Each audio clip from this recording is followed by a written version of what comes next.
और ये नुकसान जान और माल दोनों का हुआ है। और मुझे इस बात को लेकर के बहुत दुख है कि हिमाचल प्रदेश में इन 3 दिनों में जिन लोगों की जान गई है उनकी संख्या 22 अभी तक हो गई है। और जहां मैं आज यहाँ आया हूँ गोहर के साथ में गांव काशन में, वहां तो मुझे इस बात को लेकर के दुख है कि एक ही परिवार के प्रधान खेम सिंह के परिवार के 8 लोगों की मृत्यु एक साथ एक ही जगह एक ही घर में हुई है। और मैं इस सारी घटना से बहुत आहत हूँ व्यक्तिगत रूप से भी, और पंचायत के प्रधान के नाते रात को अपने व्हाट्सएप ग्रुप में भी उन्होंने अलर्ट का सभी साथियों के लिए कहा कि बारिश ज़्यादा हो रही है तो अलर्ट होने की आवश्यकता है। लेकिन रात के 2 बजे इस प्रकार की घटना हुई कि उनके अपने ही घर पर ऊपर से बहुत सारा मलबा आने के कारण बारिश के वजह से उनका अपना घर क्षतिग्रस्त हो गया और 8 लोग उस घर में जो सोए हुए थे उनमें से हम किसी को नहीं बचा पाए। जैसे ही सूचना हमको प्राप्त हुई सुबह, तो रेस्क्यू ऑपरेशन के लिए डिप्टी कमिश्नर से बात हुई, ये भी मौके पर चले। विधायक महोदय जी भी मौके पर यहाँ के लिए निकले। रास्ते बंद पड़े हुए थे, रास्ते खोले फिर पहुंचे, लेकिन हम उनकी जान नहीं बचा पाए। और जहां 8 लोगों की दुखद मृत्यु हुई, सबके शव बरामद कर दिए गए और परिवार वालों को सुपुर्द कर दिए गए वो सारे। और उसके पश्चात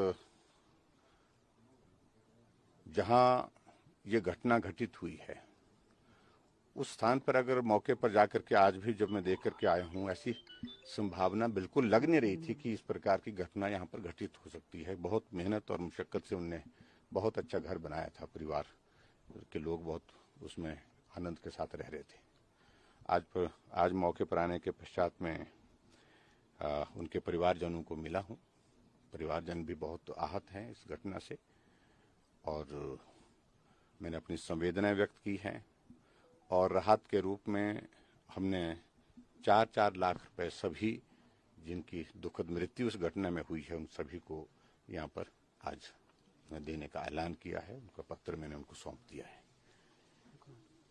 और इसके अतिरिक्त मौके पर उस दिन जो तुरंत राहत के रूप में 80,000 रुपये पहले भी दे दिया जा चुका है।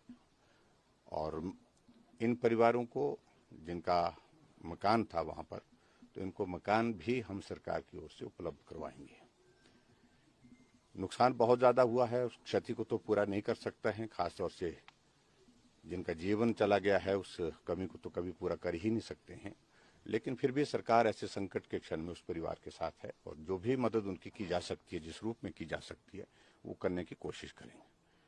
और इसी प्रकार से मैं आज रास्ते में जब यहाँ पर पहुँचा हूँ, एक नहीं अनेक जगह मकानों को संकट आ गया है, कुछ मकान क्षतिग्रस्त हो गए हैं और सड़कें टूटी हुई हैं। इनको रिस्टोर करने के लिए हमने विभाग को आदेश दिए हैं, जितना संभव हो सकते जल्दी उनको रिस्टोर करें सड़कों को भी। और हमने यहाँ देखा सैंज का जो गांव है, उस गांव में बिजली की आपूर्ति भी प्रभावित हुए पिछले 4 दिनों से, क्योंकि सारा पुल थे वहाँ पर 3 पंचायत और फॉरेस्ट डिपार्टमेंट के लगे हुए, वो पुल भी टूट गए हैं, आने जाने के रास्ते बंद हो गए। तो जितना जल्दी रेस्क्यू ऑपरेशन के साथ साथ में जो दूसरा रेस्टोरेशन का जो काम किया जा सकता है उसको करने के लिए हमने आदेश दिए हैं। और मैं उम्मीद करता हूँ कि बहुत जल्दी सारी चीज़ें एक सामान्य परिस्थिति में हो जाएंगी। पूरे प्रदेश भर में किस तरह के हालात और किस तरह की तैयारियां की गई? देखिए, पूरे प्रदेश भर में सभी डिप्टी कमिश्नर के साथ हमारी समय समय पर बैठक होती है। जिस दिन घटना घटित हुई उस दिन भी मैंने शाम को सभी डिप्टी कमिश्नर के साथ, एसपी के साथ, अधिकारियों के साथ वीडियो कॉन्फ्रेंस के माध्यम से अपनी बात कही है।